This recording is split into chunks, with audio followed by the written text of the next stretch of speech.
Hi, good morning. Happy Tuesday. I'm shooting this video from my home office before I head out to my actual office. But the title of this video is "It's Legal to Drink and Drive," and that may sound crazy to you. And this is something that if I go to trial for my DUI cases, it's something that I always ask the jury: Do you think it's illegal to drink and drive? To see who says yes or no to that, because it's true. It's legal to drink and drive. You can go to Four Peaks Brewery or any other bar or restaurant and have a beer or two and drive, and there's absolutely nothing wrong with that. But what's illegal is to drive with the blood alcohol or breath alcohol content greater than a 0.08. So we have no idea what level we are when we're drinking a Four Peaks IPA or Kilt Lifter or whatever it is. Who knows if you're over a 0.08 or not? You kind of have to use your own discretion. But when you hire a lawyer, what we're doing is we're challenging whether or not a couple of things are true. Whether you were impaired by alcohol and whether the reading of the blood or the breath instrument were accurate and reliable. And if you don't have a lawyer, there's absolutely no chance you're going to be able to present those arguments on your own behalf. And so we go through this entire investigation. It takes hours and hours and hours to do, from the police report to the body camera to interviewing the police officers and the witnesses and the person at the lab. And we look at the calibration records and we look at the radio frequency interference of the device. We'll do an independent analysis of the second vial of blood. So we're going to demonstrate that two things. One, that the reading is not accurate and reliable. Okay. And then two, that your ability to operate a motor vehicle was not impaired by alcohol. And so you got to think about this.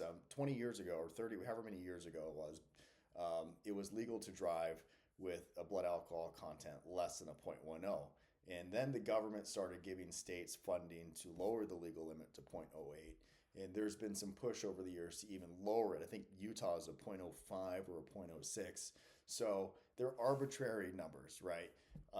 Why was it that 20 years ago you could drive at a 0.08 or 0.09 and it was perfectly legal, and now just because the government's getting more funding, it's illegal to drive at a 0.08?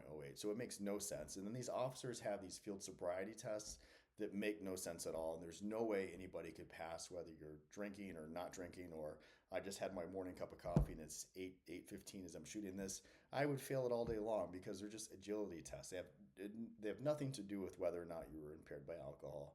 So don't fall for the trap, guys, of you got arrested and you were drinking and you should just say, "Judge, I'm guilty," and accept the consequences. These are winnable cases. We can fight these cases. We can get you a better outcome, but we have to do our job. So, I'm never encouraging somebody to be drunk and drive, right? But what I'm saying is, if you go to Four Peaks or you go to Santan Brewery or you go to Oso and you have a few beers and you get pulled over and the officer says, "Oh, I smell alcohol. Oh, you're slurring your speech," and blah, blah, blah. You're like, "No, I'm not. I've just had two or three. I'm not drunk at all. I do this all the time. I'm fine." So don't let them bully you into a DUI. Let's fight this case together. Give me a call. I am the owner of the office of Matthew Lopez Law. We are the largest DUI law firm in the state of Arizona. There's 10 lawyers that work for my office, but I tell all of my YouTube viewers, I said, if you call our office, say, "I want to speak with Matt directly. I saw his video on YouTube." So ask for me, Matt Lopez. Give us a call so we can fight your DUI case together, and we'll speak to you then.